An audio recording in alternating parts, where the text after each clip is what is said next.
Hi, welcome to Steve Chats Wrestling, hashtag SCW right here on youtube.com. Thank you for choosing the channel and choosing the video. Please subscribe right now. Leave any comments you have in the comments section, like and share the video. Well, SmackDown Live is officially finished. The rest of the 30 picks are currently being done on the WWE Network. I'm giving you the SmackDown review very quickly for you. Dean Ambrose winning clean against Seth Rollins in the main event to retain the WWE Championship. Of course, the triple threat match is on Sunday with Dean Ambrose, Seth Rollins and Roman Reigns. Looking at the show itself, of course, the match is always going to be a bit short, bit kind of rushed. I think in places there was a couple of strange booking decisions. I think with Chris Jericho beating Cesaro was a bit of a strange one. Personally, as Jericho had already been drafted, it doesn't scream well to draft someone that's just lost the match. Same as well with Sami Zayn being drafted immediately after being chokeslammed by Demon Kane, who's not been relevant for quite a long time.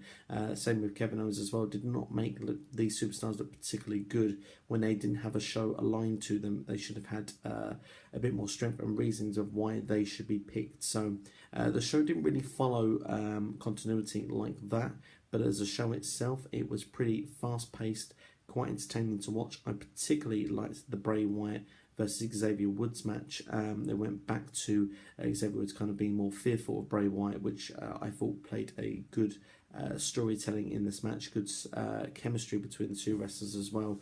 For me, it was definitely a highlight match, as well as the main event that's already covering Dean Ambrose and Seth Rollins. For the draft itself, well, it's all Monday Night Raw, really, let's be brutally honest. Raw getting 3 picks to every 2, Raw always getting the first pick. It just, for me, felt very one-sided from the start. Raw seems quite stacked through the fact that they have main event players, mid-carders, the top women wrestlers, and some of the top tag teams or popular tag teams. SmackDown, on the other hand, does have some credible people to actually hold the main event end of the roster. They have the Intercontinental title, they have American Alpha as a breaking star tag team from NXT, called into the ranks as well, but at the moment it seems a little bit flat really from the mid-card downwards. You hope that they're going to get a bit of a better, stronger mid-card.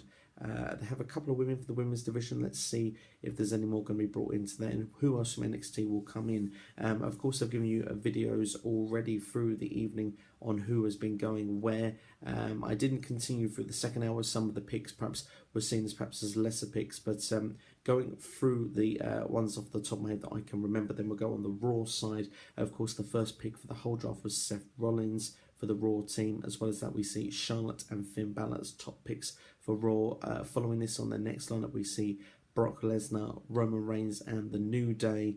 Following this, then, we see the likes of Sami Zayn, Sasha Banks, Chris Jericho. We see also The Club, Luke Gallows and Carl Anderson joining the likes of Finn Balor. Does this mean the Balor Club is going to happen within the next few weeks? Of course, AJ Styles is on SmackDown, so they're going to separate as the club itself. We see Enzo and Big Cass on Raw, as well as that Nia Jax has made her spot there. Kevin Owens made himself available on Raw, as well as Cesaro. Trying to think of other guys that made it onto the Raw roster there. Sheamus, I believe, was another one. Rusev, the United States Champion, with Lana as well. I'm sure I've not missed many more. The Big Show, but yeah, who cares? But yeah, looking at SmackDown, then we see Dean Ambrose was the first draft pick for them.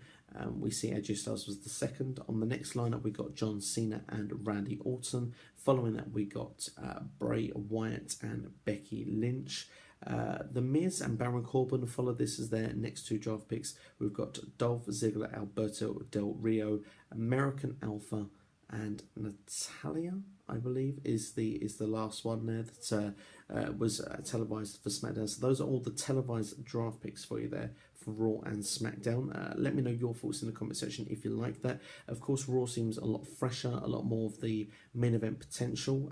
What's quite nice about this is that outside of Rollins and Roman Reigns, kind of looks like that there is actually some spaces there for main event talent. It seems that maybe people like Kevin Owens and Sami Zayn, Finn Balor actually could push for the top. Certainly could become credible challengers for the championship. SmackDown seems to have that kind of Cena Orton element there. So I think on a balance from a main event standpoint, it's all going to turn out all right. I think Raw is a stronger brand, as I've mentioned already. I mean, looking at the three of the four biggest tag teams on the roster are on Raw, with the New Day, as well as the club and Enzo and Big Cass. I do apologise. It's I've gone 3 o'clock in the morning in my time zone, so if I seem a bit tired, then I do apologise. But of course, American Alpha were the ones on SmackDown, so hopefully we'll see some more tag teams on SmackDown, some more women on SmackDown, and interesting to see who the other NXT call-ups are going to be. Of course, Bayley has not been called up yet. I think Carmella is a potential one that could happen. I think Austin Aries could be a likely one as well, with Raw looking for the Cruiserweight division to take place. I think that Austin Aries would fit in there fairly well. Petrona Royce actually was someone who the women's roster actually put on her Twitter account, similar to a Finn Balor of Raw and SmackDown sort of visual of which way is she going to go. So maybe she's going to be the other one, and you'd suggest then maybe she would be on the SmackDown side. But that's the SmackDown review then for July 19th. I thought the show was pretty exciting on the whole. It kind of worked for me. I do think that SmackDown needs a little bit of a stronger undercard, and I hope that that's where they're going to kind of benefit with this sort of supplemental draft they're doing right now, the draft center right now on the WWE Network. I'll give you those draft picks for you, I believe, perhaps tomorrow when I wake up, because to be honest, I think that for me, I would probably call it a night now. But I hope you've enjoyed the video, and please do subscribe to the channel. Remember, you've been watching Steve Chats Wrestling right here on youtube.com, and thank you as always for checking out this channel, and thank you as always for watching.